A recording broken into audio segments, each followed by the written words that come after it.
वह पथ क्या पथिक कुशलता क्या, जिस पथ पे बिखरे सूल न हो। नाविक की धैर्य परीक्षा क्या, जब धाराएं प्रतिकूल न हो। परम आदरणीय निर्णायक मंडल एवं श्रद्धेय मंच को मेरा सादर नमन।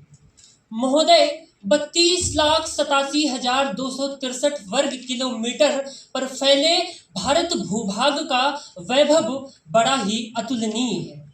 महोदय, आज मेरा भारत, चाहे वह क्रिकेट हो, हॉकी हो या शतरंज हो या भाला फेंक प्रतियोगिता हो या अन्य इस प्रकार के खेल हो, भारत ने वैश्विक पटल पर गोल्ड मेडल जीतकर संपूर्ण विश्व में अपनी प्रतिभा की छाप छोड़ी है और निरंतर अंतरिक्ष पर अपनी मजबूत पकड़ से समूचे विश्व को अपना सामर्थ्य दिखलाया है और समूचे विश्व में अपना अकाट्य स्थान बनाया है। महोदय, किंतु सत्य सिर्फ इतना ही नहीं बल्कि आगे का सत्य बड़ा ही डरावना है। महोदय, जिस देश में गरीबी, बेरोजगारी, भुखमरी और कुपोषण का खौफनाक मंजर हो, महोदय, जहां एक बेटी अपनी माता से यह कहते हुए फांसी पर लटक जाती है कि माफ करना माँ, मैं तेरा सपना पूरा नहीं कर पाई क्योंकि मुझे कोई नौकरी नहीं मिल रही। भारत का पेट पालने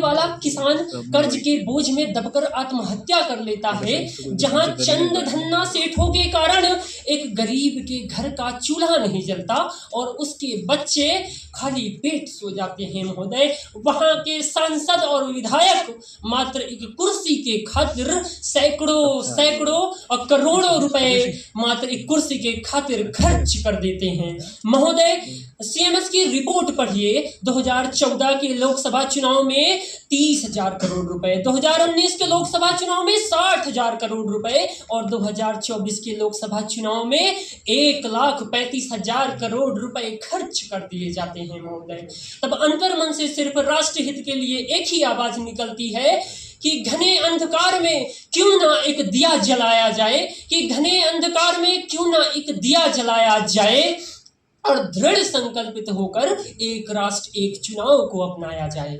महोदय, जब बार बार लगती आचार संहिता से विकास की नींव को लकवा मार जाता हो और जब शिक्षक और शिक्षिकाओं को चुनावों में घुसकर भारतीय शिक्षा प्रणाली पर कुठाराघात किया जाता हो, तब महोदय, भारत के लिए एक राष्ट्र एक चुनाव नितांत आवश्यक हो जाता है। महोदय, निश्चित ही एक राष्ट्र एक चुनाव से बचत होगी, समय की बचत होगी, धन की, और मार्ग प्रशस्त होगा विकास का। और महोदय, मॉन्ट्रियल यूनिवर्सिटी के रिसर्च में ये पाया गया कि निरंतर होने वाले चुनाव से मतदाताओं का चुनाव के प्रति रुझान कम होता है और वोटिंग परसेंटेज भी गिरता है। और विडंबना ये है भारत की कि भारत की स्थिति भी लगभग उसी तरह है। तो महोदय, अब समय आ गया है निकट एक राष्ट्र एक चुनाव अपनाने का और वोटिंग परसेंटेज को बढ़ाने का। और अंत में मैं अपने सभी श्रोतागण को यह आश्वासन दिलाते हुए कहना चाहूंगा कि इस देश की हरेक समस्या का निदान हो जाएगा। इस देश की हरेक समस्या का निदान हो जाएगा जब एक राष्ट्र एक चुनाव का विधान हो जाएगा। जय हिंद, जय भारत।